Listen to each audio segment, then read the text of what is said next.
There's been a lot of media attention surrounding suicide bombers and the war they're waging with the West, but no one ever mentions the children they leave behind. Now, we've obtained some exclusive footage of an interview from Hamas TV where the children of a famous female suicide bomber are asked about their mother. طب وين ماما راحت الآن؟ إيش عملت ماما؟ استشهدت. قتلت من اليهود كم قتلت يا محمد؟ إيه؟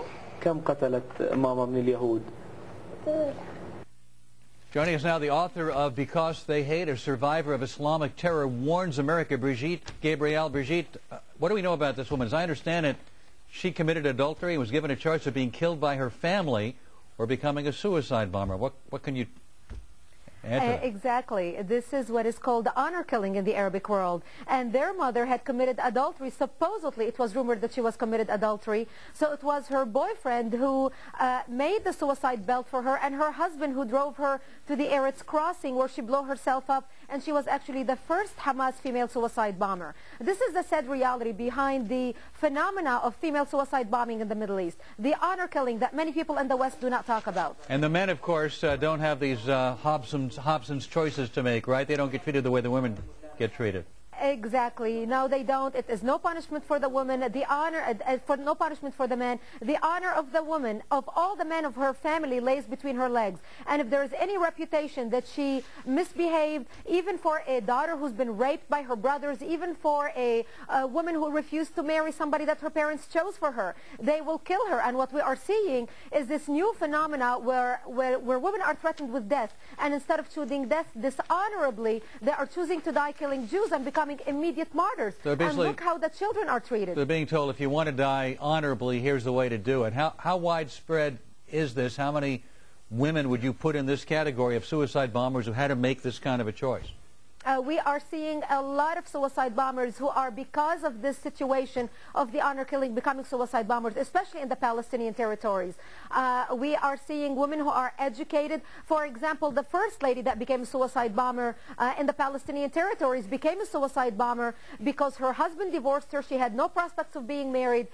She was a barren woman. She could not bear any children. She knew her life was over. And she ended up becoming a suicide bomber and became an instant hero where the Palestinians were celebrating her in the streets. And what we are seeing is women in life in the Arabic world, specifically in the Islamic world, have no respect as people. However, once they die, they all of a sudden have achieved the status of martyrs. Become martyrs. And they gain respect. But exactly. I'm trying to understand, I don't know if you can put a number on it and help us be informed about how widespread it is. I mean, is this number, are there hundreds of women like this? Dozens? How widespread is it? There are thousands of women who are killed because of honor killing. However, only few of them became suicide bombers. There's a lot of trend of suicide in the Arabic world among women, not only in the Palestinian territories, but throughout the rest of the Arabic world. But what we are seeing right now is the glamorization of this phenomena of martyrdom in killing the Jews, avenging the Jews, and it's becoming widespread. Hey, Brigitte, Sean Hannity here. You know, Hi, Sean. we showed some video on my Sunday night program, Hannity's America, where this first female suicide bomber, they literally interviewed the nieces of this girl, and they all want to commit, they all want to be martyrs, they all want to go to paradise. The level of indoctrination seems so massive and so pervasive and so widespread, starting at the youngest ages. Am I wrong in thinking that? No, exactly. You're absolutely correct. Because they are turned into heroes. They are turned into heroes worldwide. By the way, these two girls, the girls right here, this is the family of the female suicide bomber, and those other two girls that were there, they hope and pray that they could follow in the footsteps of their aunt. Exactly, because that will give them respect. They are seeing already the respect that their aunt received.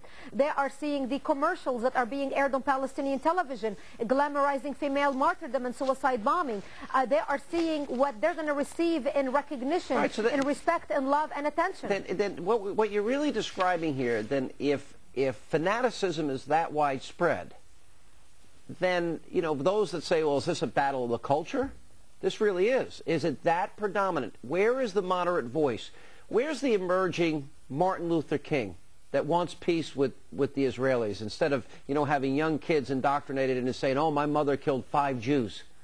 You know, where... Well, Sadly, we're not seeing that, Sean, and the situation is so bad to the point where they are making TV series to literally brainwash young children. There was a TV series called Zahra's Blue Eyes, and it's about a Palestinian child who the Israelis took her eyes out to sell them in the black market. And they are using it to entice hatred in the young Palestinian children to grow up and avenge her death by becoming suicide bombers. And when you dehumanize people like the Israelis and the Jews, it becomes easier for you to kill them. And they are literally raising a new generation of Islamofascists, of Islamic youth, just like Hitler youth was ready to kill.